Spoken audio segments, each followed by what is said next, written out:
Hey guys, my name is Maishe Mashigo and I am the COO here at Stan ID Africa, and I am excited to be here.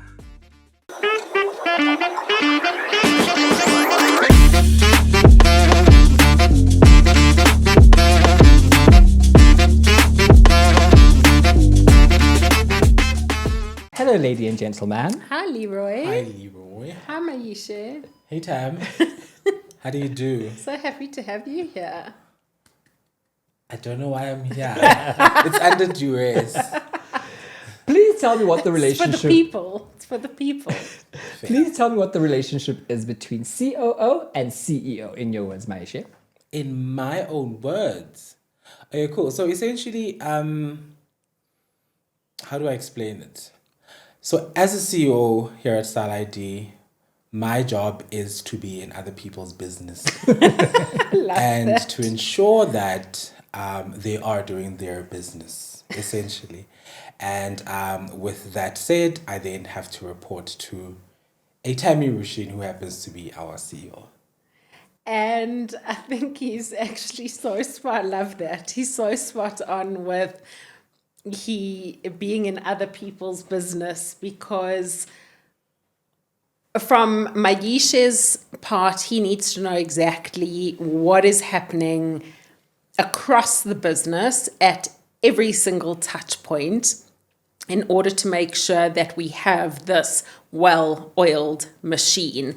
And I think one of the hardest, I'm going to speak for you, Em, one of the hardest parts of Maishe's job as COO is identifying the gaps that exist in the business, whether it be people, whether it be processes, whether it be structure, whatever it may be, and then the speed at which we implement solutions and to those gaps. And I think the difference between COO and CEO is how much more involved Maishe is at every single touch point of the business, where Very involved. I have, as much as I am still involved in aspects of, have more of a bird's eye view, or at least that's the goal. Essentially, sorry to interject. I think to Tammy's point, I think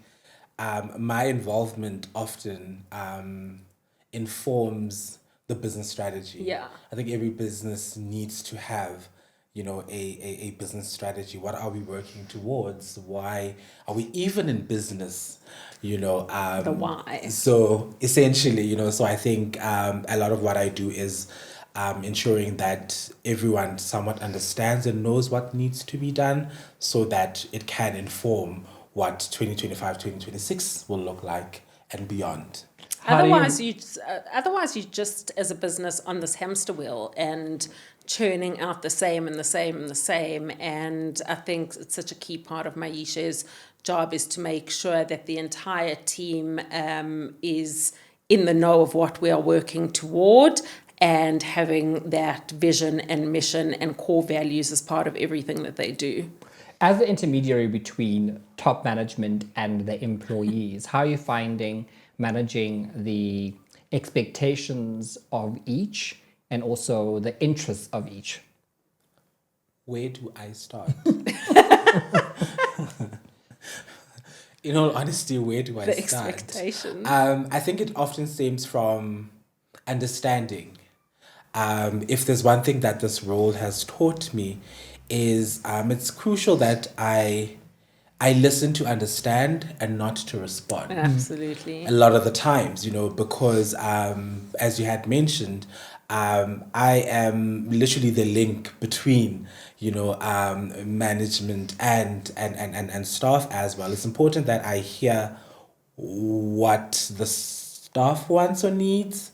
Equally so, I need to have solutions for those, and also be able to implement, I think, or feedback to management. So it's quite a bit of a. So tricky... how would you say, from a CEO perspective, my expectations versus Can I be candid? Very candid, please. Can I be candid? My Absolutely. expectations. It boils down from a Tammy point of view. I think it boils down to the bottom line, right?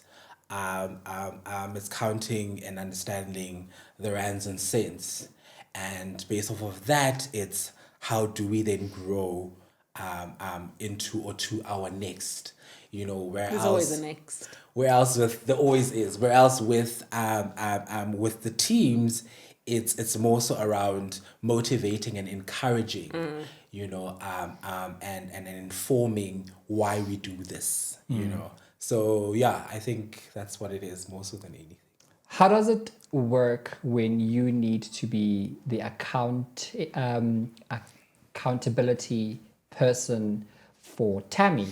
Because remember, you guys occupy the C-suite, and although all decisions the buck stops with the CEO, you need to almost come back and say, let's not do that, or maybe we should do it differently. You almost have to hold her accountable to the bigger structure, but also having the interests of the staff and the clients at heart. He always pushes back. Sit in a meeting with us. I think it's that. Having worked here for a good 5 years now, I think, and learning the kind of person that Tammy is, has really afforded me the opportunity to be able to push back. A lot of the times I think, and I always tell the team as well, it's important that we apply logic in everything that we do. And sense check as well. It's very, very crucial that we sense check and ensure that everything that which we do somewhat makes sense, one, for the business, two, for the people as well, and three, I think it would then be the growth of Style ID Africa. What does the role of a COO look like, especially in an organization like Style ID Africa? Is it more akin to sort of as GM, where you are, as you say, in everyone's business, or more operational, overlooking each of the departments? Because it seems like you're straddling both. Sorry, just to kickstart that. We have a very strong management team and heads of department, and I think not that we rely a lot on the management team to help inform Maishe so that he's not always in the nitty gritty of tasks and projects, but I think it's more so from an operational perspective. And as I said, making sure we have this well-oiled machine, but also constantly elevating our systems, our processes, our ways of working so that we are able to continuously scale. Essentially, simply put, I think that's what it is. And I think a layer to that is I sit with the business strategy, right? Whereas with a GM, they often are informed, right, as to what the strategy is, and then they execute from that point of view. Whereas myself and the CEO are the ones that would have formulated the strategy, put together the growth plans and the likes, and then we feed back to the business to say, this is what we're essentially looking to do, or this is what we're doing, and then I think that's the one. And then, of course, comes in the operation. How do we ensure that everyone, is able to do their job, and this comes through in a sense of, I'll speak for one of the departments, innovation and marketing, for example, right? I need to ensure that they are equipped in producing the work that is required, and getting the name out there for Style ID. How does that look like, So it's more so, or is rather informed by that strategy that we have put together, So yeah, I think that the difference is I sit with strategy as COO. I ensure that operation runs more efficiently and more smoothly, whereas with the GM, they somewhat are informed, Yeah. And then they run with direction. Being at the top of the pyramid, as it were, how do you ensure that you've got a workforce that is working towards the same goal, especially because we're multi-generational, right? We've got Gen Zs, we've got millennials, and sometimes our clients are Gen X and above. How do you, make sure that everyone is almost speaking to the same thing, especially because everything is moving so quickly. People understand things at different rates and paces. Cool. Should we keep that for the break? You know what I mean? No. I think. I don't mean to brag or gloat, whatever. Oh, do it, brag. But I'm very fortunate in that I have the emotional intelligence, right? To understand the types of people that we have, right? I think a lot of the times we can be very, very impulsive or too quick to respond, whereas I, on the other hand, I apply, as you would, data, or reasoning. I need to understand the crux of an issue, for example, before I can even give feedback and the likes. So I think that has really been great to have in my arsenal, when it comes to managing people. So I think that's why Maishe and I work so well together, or at least I think so. Oh, definitely, because she's ready to fight. Tammy is what we call a Puma Silwe. Now, where else with me, I'm like, no. Let's give it a think. Let's scrutinize, let's analyze, and then come up with a solve. Whereas her, So now. he's my sounding board and my bringing down to earth. When we come back, I want to chat more about integrating multi-generational workplaces, but also some of the strategies you've employed to be able to grow employees in the business. Okay. Hello, ladies and gentlemen. Hi, Leroy. Welcome back. Hi, Hey, Leroy. Maishe. Hey, Tam. What does mentorship and coaching look like in your organization? Is this a me question or a Tammy question? I A think we it's a you question. All right, cool. So as someone that is very big on growing people, I take pride in ensuring that we not only grow a business, but we also grow the people that are within the business. And I always tell Tammy this, that we're very, very fortunate in that we have people that actually love what they do. Very much so. Not only that, but they also love being, at Style ID. So I think that really, really is great. From a mentorship point of view, I take pride in getting to know the people, right? You can give me anyone's name within the company, and I can tell you exactly what it is, what their growth path is, and where they want to be and where they see themselves. So one of my I think KPIs, if I should call it, is ensuring that I nurture that talent and I nurture those people so that they get to their next. And he's got very amazing case studies. That I do. That I do. So I think that has been my biggest thing, or my pride, if you will. So yeah. How does this partnership work for you, Tammy? How does? This partnership with Maishe work for you? In terms of? Running the business, having him as a co-pilot, or being able to tap into his skills that you might necessarily not be strong at, having him as a resonating partner. Let me get this right. I think what really works for us is, right.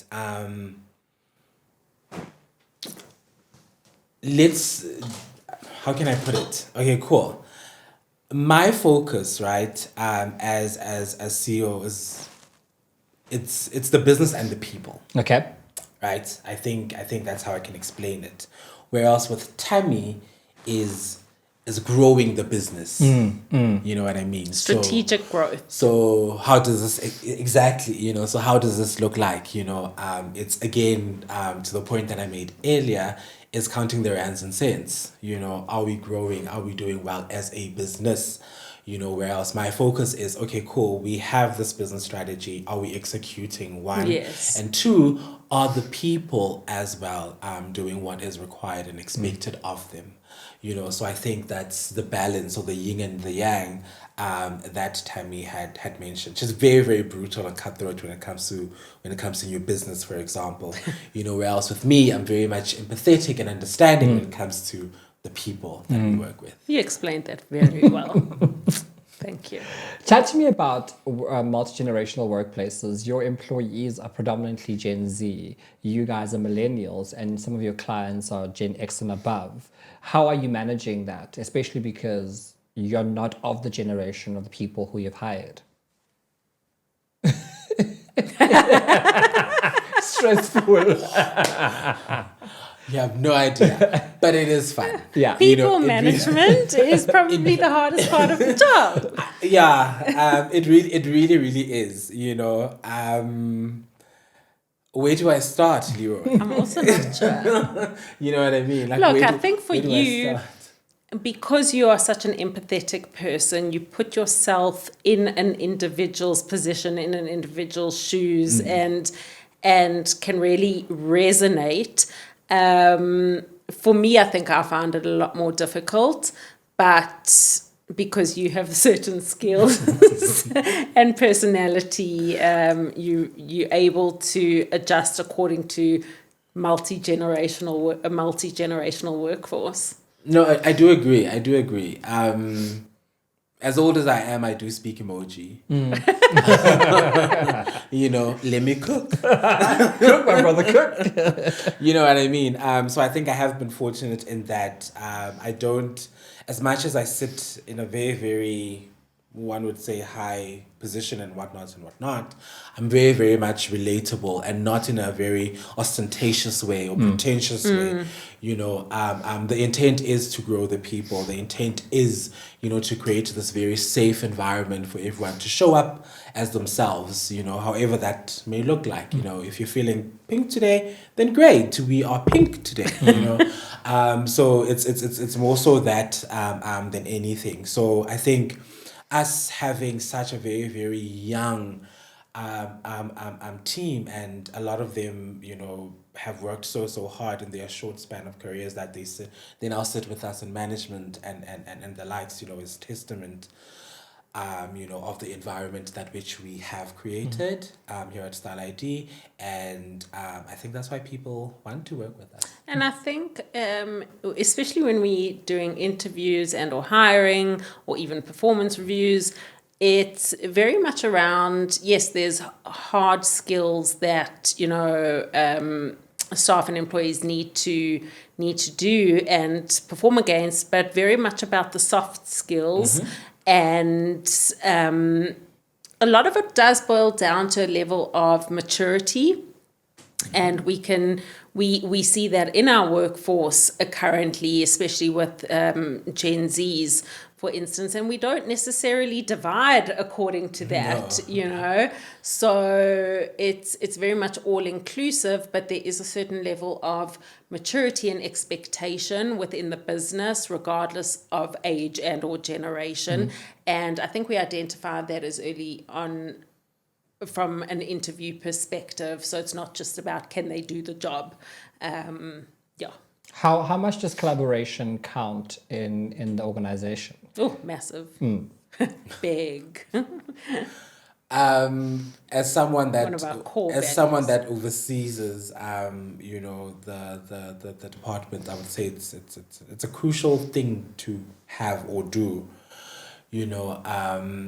I can speak on and on and on, but primarily I think what we try to do, Tammy and I, is to ensure that there is that cross-departmental collaboration, what is happening in marketing often needs to feed what is happening in sales, for example, new business, for example, right?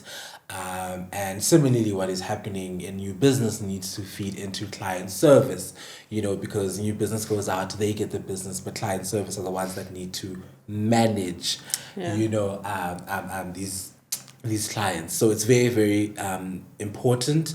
One that, or rather, maybe let me say, we are fortunate in that we have the right people that are leading these departments, because they do understand the importance of collaboration and openness, in whatever it is that they're doing, so that one is able to foreplan whatever the necessary requirements might be. Yeah. From a new business to a client service, from an innovations to a new business. So it really, really is important. Absolutely. I think there's always room for improvement when it comes to collaboration, and especially amongst different teams. Not necessarily, the management team very much collaborates, but even with teams within each department, there's obviously always room for improvement, but we have so much collaboration between teams, be it from social media and client service, or creative strategist and innovation and market, whatever it may be. So collaboration is very much one of our key core values at Style ID, and team members need to be able to collaborate. I think to that, something that is very, very interesting is I appreciate the fact that, like, a lot of the team, is always ready to raise their hand. Yeah. In whatever it is that is required, and often than not, when dude hits the fan, we all rally together in ensuring that we come out victorious. So. Yeah, I think, interestingly, a corporation as small as in size of employees usually has lots of interpersonal friction. But I've seen when the innovation department did the IMC conference, how seamlessly people stepped in outside of their comfort zone, and they acted like it's their department, and they put their neck on the line like it was their department, like it was their KPI. Yeah. So I definitely have seen how it happens, which I think is a testament to the management style of the corporation. When we come back, I want to chat to you about how then do you become a supportive leader but still holding people accountable, because we've got clients and bills to pay.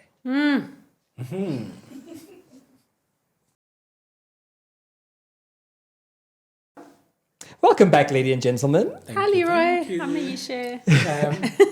Before we talk about how you hold people accountable, internally, what kind of processes have you put together to sort of measure people's performances? KPIs.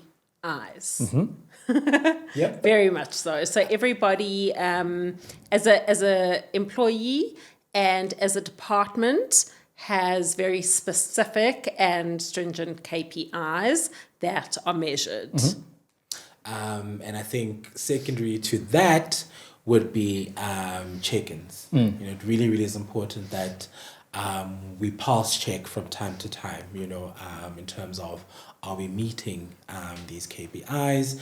Are there any challenges, any bottlenecks, and then how then do we go about assisting and supporting, be it the individual or the department, So I think those are the two systems or processes that we have in place. But I think also on that is, from a department perspective, it's not just KPIs. We have implemented ROCs, which are technically our quarterly milestones that we need to hold ourselves accountable for. So it's all good and well being entrenched in the different projects, tasks, and campaigns, but we always have to go back to, as Maishe said, the strategy, the vision, and now implementing the ROCs to make sure that we literally going from A to B to C with each milestone, and therefore holding the department and the individuals accountable in how we actually get there.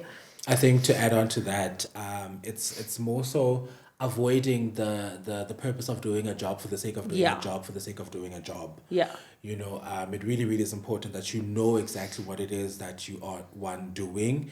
It's important that you also are actively seeking, your next, to Tammy's point, I think from earlier on in terms of performance reviews and the likes, it's equally important that when we review you, it is based off of that would of course be the hard skills, I would call Yeah. it. Then secondary would be the soft skills that you possess as an individual. Yeah. How do we deal with criticism from staff? Because usually it comes from the top down. How do you take it from the bottom up? The complaints box.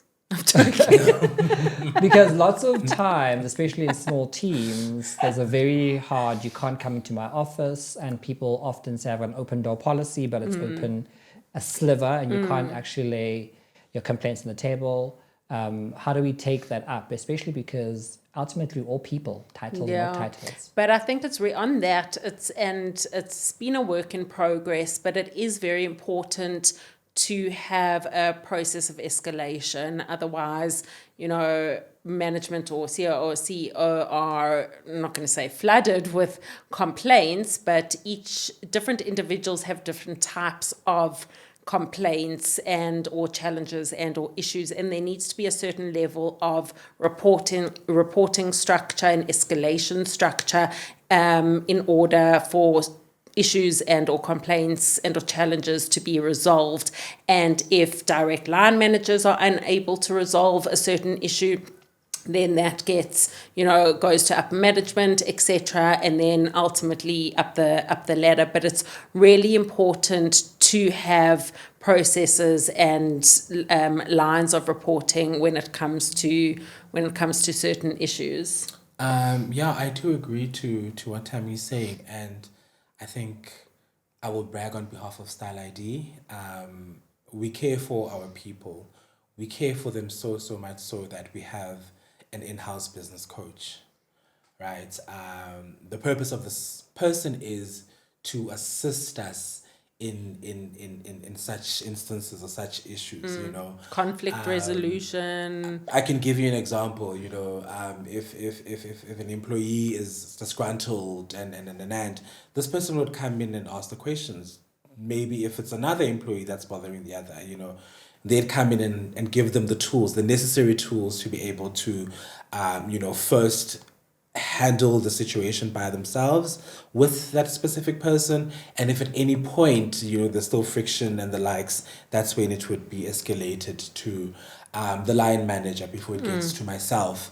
I'm usually the last, but there has been instances where a timey would be required to step in as well, But I think for me, it's very important for heads of department and team members to have not necessarily the formal check-ins, informal check-ins, which is what I try to do. And I might catch someone at the coffee machine or at the getting a water or going to the balcony and, let's have a quick chat. Let's have a quick catch up. It doesn't always have to be a formal, what are your challenges? What are your bottlenecks? And just be human to human, and that's where you actually get the most feedback from employees. So I strongly believe in having the formal check-ins from a one-on-one perspective, but also having those informal, casual coffee chats, even if it's 10 minutes, that are really important. I think also what having an internal person who is apart from the management means that you also can send criticism about management, and this is absolutely. obviously HR is there for a reason. constructive, because Yeah. sometimes leaders forget that they're human too, and they can make missteps, and sometimes it's nice to have this duality of communication. I've learned. I think Ask finally, me how. my question is twofold. I mean, one, how do you continue being supportive but holding people accountable? But also, how do you ensure that you create an environment where people are happy to come to work? So firstly, how do you balance being a supportive leader and holding people accountable? From a support point of view, it's understanding the people's wants. You know, I think it's important that you understand the types of people that you have in the organization, and I think it speaks to my earlier point when I said that I've taken the liberty to know each and every person that works at Style ID, you know, and drew, you know, their aspirations, you know, just so I get to understand how the support needs to look like, because I can always tell you, or I can always assume, you know, so it's important that I get to know these individuals so that I am able to put together support plans and the likes, you know. Is it a case of you want to, maybe I need to upskill you in some shape, form, or way, you know. If it's not personally a me thing, it's let's find resource. I'm very big on school. He's very Ask big on anyone, school. ask anyone, they will tell you, you're thinking of let's do it now type situation. He's got you so know. many people in the company to go back to school. You know, because I that's how we grow, you know, to As an extent. people, that's how we grow, yeah. That's really how we grow, you know. It's always great to have the experience, but also to back it up with, you know, a piece of paper that says, hey, you can do it. For me, chef's kiss. See, And I am think cool. that's just also testament to you in terms of the type of support. You're always pushing for individuals to continuously learn, because people can get so stuck in, I'm just here to do this job. And if it's a case of, let's say you're an account manager, but you know, let's upskill in terms of strategy, because we're so heavy on strategy. Let's, you know, do courses on that, which Maishe is very, very big on and pushes a lot. So yeah. I think people really do feel like they've got a share in the company. Yes. And that they are there to add to a company. So it's Yeah. very, very evident in how they feel they need to do better to come back and do better for the company. Absolutely. I think in terms of having happy employees, we try not to micromanage. And I think it's also, I think I've said it before, in terms of allowing individuals to fail forward. Obviously, there's a level of accountability that needs to happen, but also having that independence and maturity to do what you have been employed to do, but also not having someone over your shoulder 24/7, you know, to micromanage every step of the way. And I think that gives employees you know, a level of respect, and I'm going to say freedom to a point, which is really, really important, and flexibility for me as well. So you don't have to necessarily, we're not literally monitoring your every move. And I think that creates a happy environment and a good culture. I do agree. For me, it boils down to ownership. You know, I think it's important that you take pride in what you do. You know, and to Tammy's point, in order for you to be able to take ownership of the work that you do, we need not be micromanaging, you know, the individuals, because it might stagnate them. You know, they start doubting themselves or doubting their capabilities. You know, so it really, really is important that they take ownership. And if at any point, you know, because we are humans, there would be errors and the likes, you know, from an accountability perspective, you know, it's equally important that these uncomfortable conversations are had. You know, what really went down, what happened, you know, so that we're able to learn from that, and then move forward, you know, with the lessons. So yeah, I think you've created an environment where when people leave to go work somewhere else, whatever reason, they are seen as a good export. Yes. And I think that's a major thing to do, because it means you've invested in them so much that if they decide to move locations, whatever, they're happy to say that's where I was as they say in my old school, where my ship once I do. anchored and its course was set. I do agree. I Yeah. really do agree, and I think it's something that Tammy and I always try to instill as well, right? In the sense that Style ID shouldn't be a stepping stone, you know, But your destination. but a destination. You know, we really want people that To grow. would come in, that would grow. You know, within the organization, you know, because we have very big plans for Style ID, you know, and we want to take the people with us Yeah. as well, you know. So yeah. We look forward to hearing from them right here on the Founders Desk. Thank you, ladies and Thank you gentlemen. for joining me today, thank you, Maishe. Tammy. I don't know why I'm here. I really don't know. That's it from the Founders Desk. See you all again soon.